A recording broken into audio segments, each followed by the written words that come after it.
चौथा सप्ताह दूसरा दिन यानी कि मंगलवार दिनांक 23 अगस्त 2022 को हिंदी में जो पहला कालांश है वो है चित्र के बारे में अपनी भाषा में सरल बातचीत। इसके लिए जो तैयारी और सामग्री है वो है बरसात, जो चित्र चार्ट है उसकी आवश्यकता होगी। चित्र पर चर्चा करनी है। कक्षा में अच्छा वातावरण बनाने के लिए बच्चों के साथ कोई स्थानीय कविता गाएं। बच्चों से चित्र चार्ट में दिख रही चीज़ों, घटनाओं, गतिविधियों के बारे में बंद छोर के प्रश्न पूछें और कुछ खुले छोर के प्रश्न पूछें। बच्चों को अपना भाषा में बोलने के लिए पर्याप्त मौके दें। लेखन के लिए आप चित्र चार्ट पर हुई चर्चा से कोई जुड़ा चित्र बनाने को कहें। बच्चों से उनके द्वारा बनाए गए चित्रों को अपने साथी को दिखाने के लिए कहें। शिक्षक के लिए मुख्य बात है कि यदि बातचीत में कोई ऐसा शब्द आता है जो अधिकतर बच्चे नहीं जानते तो उसके स्थानीय अर्थ पर चर्चा करें। दूसरा कालांश है डिकोडिंग का ध्वनि चेतना, शब्दों में शामिल ध्वनियों को पहचानना। इसके लिए जो सामग्री की आवश्यकता है वो है कागज़ की गेंद। खेल गतिविधि के लिए कुछ शब्दों की सूची बना लें। शिक्षक बच्चों को आपस में मिलकर कार्य करने के पूरे मौके दें। अपना साथी ढूंढ लो, ये गतिविधि इस कालांश में होगी। बच्चों को एक गोल घेरे में बिठाएं। गोले में बैठे किसी एक बच्चे को कागज़ की गेंद देते हुए बताएं कि आप एक कविता बोलेंगे और बच्चों को कागज़ की गेंद घुमानी है।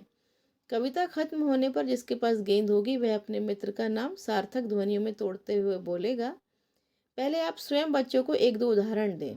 अब आप इस कविता की लाइनें बोलें।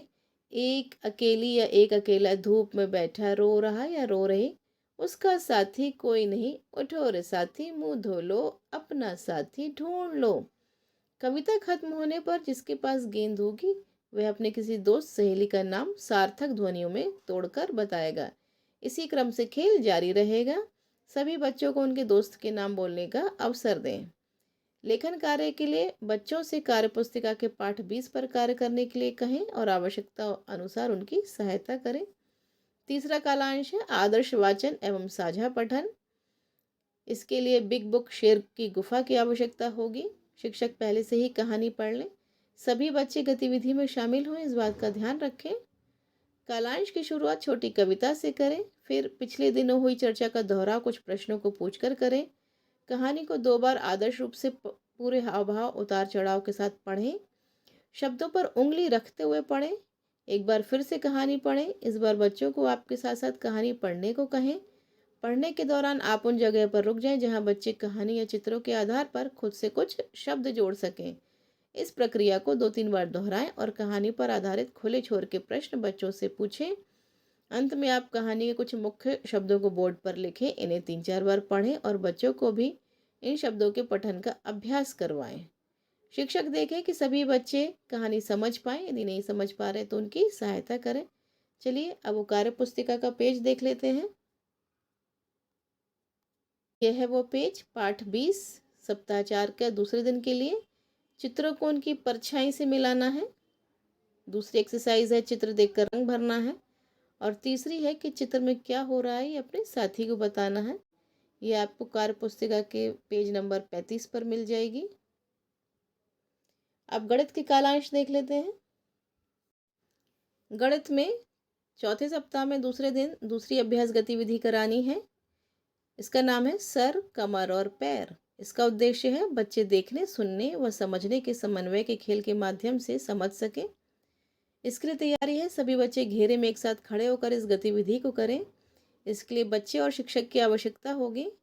गतिविधि के चरण है शिक्षक बच्चों के साथ एक घेरे में खड़े हो जाएं, बच्चों को खेल के नियम समझाएं। शिक्षक अपने हाथों को कमर पर रखेंगे और कमर बोलेंगे। सभी बच्चों को भी ऐसा ही करना है। फिर शिक्षक सर पर हाथ रखकर सर और पैर को छूकर पैर बोलेंगे। सभी बच्चे इसे दोहराएंगे। अब शिक्षक नए खेल के नियम जोड़ेंगे। अब मैं जो बोलूँगा उसे आपको करना है, जो मैं कर रहा हूँ उसके अनुसार नहीं। उदाहरण के लिए शिक्षक सर पर हाथ रखेंगे और पैर बोलेंगे तो बच्चों को पैर छूना है। जो बच्चे सर को छुएंगे वो घेरे के बाहर हो जाएंगे, यानी कि आउट हो जाएंगे।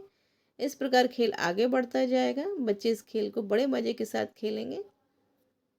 तो ये था पहले कालांश का। दूसरा कालांश है कार्यपत्रक का, वो भी देख लेते हैं। बस 2 पहले एक्सरसाइज है जो अलग है उसे पहचान कर टिक लगाना है। सभी में यही करना है।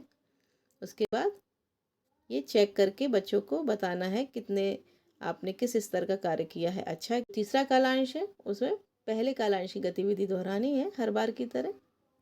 फिर मिलती हूँ आपसे बुधवार के काम के साथ। तब तक के लिए गुड बाय।